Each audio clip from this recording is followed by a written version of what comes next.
नमस्कार, मैं हूं शहनाज भाटिया और आप देख रहे हैं हिमाचल आज तक। तो चलिए आज के मुख्य समाचारों के साथ। सोलन परिवहन विभाग की कार्यशैली संदेह के घेरे में, यात्री बस को डीजल टैंकर बना दिया। नया सवेरा जन कल्याण समिति अर्की शिक्षा खंड अर्की में सर्वोत्तम एनजीओ घोषित। शिमला पुलिस ने पंजाब के फिरोजपुर से दबोचा चिट्टा सप्लाई का मुख्य सरगना। 250 मीटर गहरी खाई में गिरी बोलेरो गाड़ी, 2 महिलाओं समेत 3 की मौत, 2 गंभीर घायल।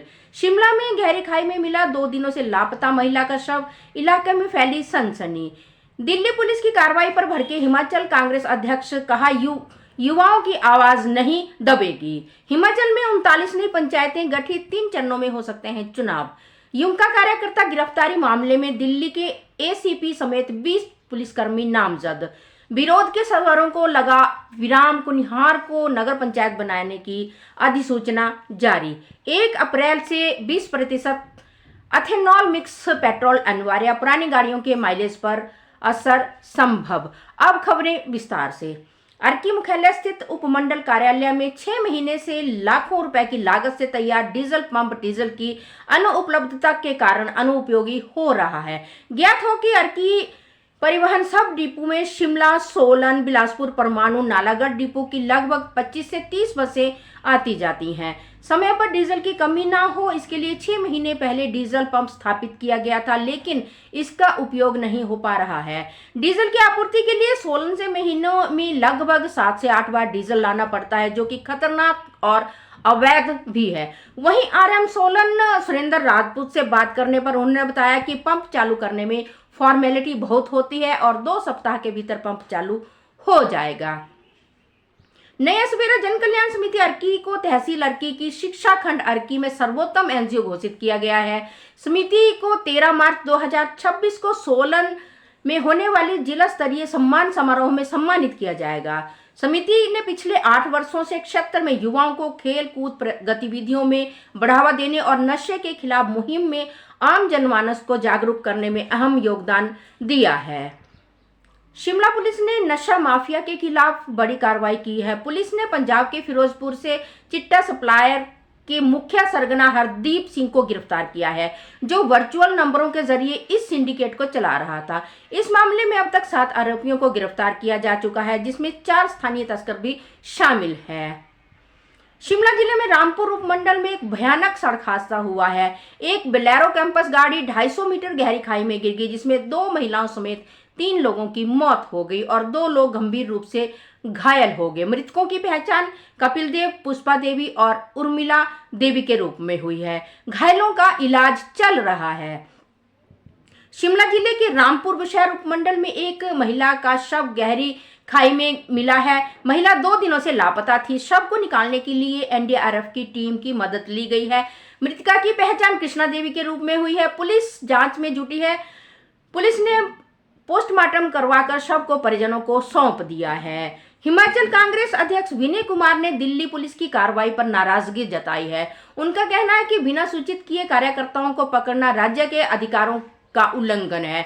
विनय कुमार ने आरोप लगाया कि दिल्ली पुलिस ने अवैध रूप से राज्य में प्रवेश कर कार्यकर्ताओं को हिरासत में लिया है। उन्होंने कहा कि मोदी सरकार युवाओं की आवाज दबाने की कोशिश कर रही है, लेकिन वे डरने वाले नहीं है। हिमाचल प्रदेश में 39 नई पंचायतों का गठन किया गया है, जिसमें अब कुल पंचायतों की संख्या 3616 हो गई है। पंचायती राज विभाग ने शुक्रवार को इसकी अधिसूचना जारी कर दी है। मंडी की एक पंचायत के गठन में अभी भी पेंच फंसा है।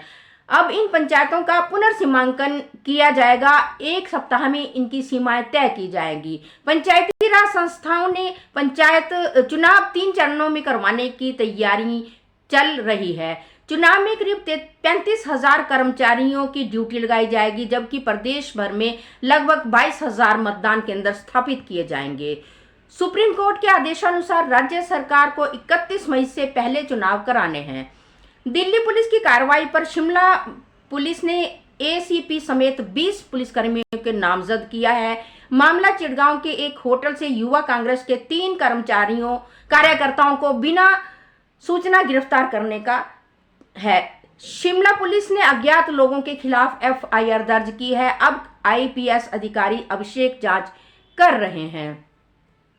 कुनिहार को नगर पंचायत बनाने की अधिसूचना जारी हो गई है, जिसे विरोध के स्वरों को विराम लग गया है। कुनिहार नगर पंचायत का दर्जा बरकरार रहेगा। शहरी विकास विभाग ने अधिसूचना जारी कर दी है, जिसमें 3 वर्षों तक प्रॉपर्टी टैक्स से राहत दी गई है। माननीय न्यायालय के निर्देशों के बाद यह निर्णय लिया गया है। 1 अप्रैल 2026 से देश भर में 20% एथेनॉल मिक्स पेट्रोल अनिवार्य हो जाएगा। इसका मतलब है कि पेट्रोल में 20% एथेनॉल मिलाया जाएगा, जिससे प्रदूषण कम होगा और तेल आयात पर निर्भरता घटेगी। एथेनॉल गन्ना, मक्का और अनाज से बनता है, जो एक नवीकरणीय संसाधन है। पुरानी गाड़ियों के माइलेज पर इसका असर पड़ सकता है, जिसमें 3 से 7% तक की गिरावट आ सकती है। साथ ही रबर और प्लास्टिक के पार्ट्स पर भी असर पड़ने की संभावना है, लेकिन नई गाड़ियों के लिए यह बदलाव आसान रहेगा, जिसमें प्रदूषण कम होगा, तेल आयात पर निर्भरता घटेगी, किसानों को फायदा होगा और ईंधन की गुणवत्ता में सुधार होगा। यह बदलाव पर्यावरण और किसान दोनों के लिए फायदेमंद है। सरकार का लक्ष्य है कि 2025-26 तक 20% एथेनॉल मिश्रण का लक्ष्य पूरा किया जाएगा। स्वास्थ्य विभाग के निर्देशानुसार आज शहीद कैप्टन विजयंत थापर राजकीय कन्या वरिष्ठ माध्यमिक विद्यालय अर्की में आयोजित पीटीएम बैठक में एचपीवी टीकाकरण पर एक जागरूकता सत्र आयोजित किया गया। इस कार्यक्रम की अध्यक्षता उप प्रधानाचार्य निर्मल गौर ने की। नागरिक चिकित्सालय अर्की की किशोर स्वास्थ्य काउंसलर सुरक्षा परमार ने मुख्य वक्ता के रूप में उपस्थित लोगों को संबोधित किया। उन्होंने एचपीवी टीकाकरण के बारे में विस्तृत जानकारी दी और सर्वाइकल कैंसर के लक्षणों और उनके कारणों के बारे में बताया। काउंसलर ने बताया कि एचपीवी टीकाकरण सर्वाइकल कैंसर के बचाव के लिए एक प्रभावी और सुरक्षित तरीका है और अभिभावकों से अपनी किशोरियों का टीकाकरण करवाने का आग्रह किया। हिमाचल प्रदेश के मुख्यमंत्री ठाकुर सुखविंदर सिंह सुक्खू ने कहा कि अगले 8 महीनों में प्रदेश के सभी मेडिकल कॉलेजों में हाई एंड तकनीक से लैस उपकरण और मशीनें स्थापित की जाएंगी। उन्होंने आईजीएमसी शिमला से सर्वाइकल कैंसर की रोकथाम के लिए राज्य स्तरीय एचपीवी टीकाकरण अभियान का शुभारंभ किया। इस अभियान के तहत 14 वर्ष की आयु की 65,000 लड़कियों को टीका लगाया जाएगा। इसी के साथ आज के समाचार समाप्त होते हैं। मैं शहनाज भाटिया के साथ पवन कुमार सिंह व मनोज शर्मा की रिपोर्ट। और आपसे यही आग्रह रहता है कि आप हमारे बुलेटिन को ज़्यादा से ज़्यादा लाइक करें, कमेंट करें, शेयर करें और साथ ही साथ यूट्यूब चैनल को भी सब्सक्राइब करें।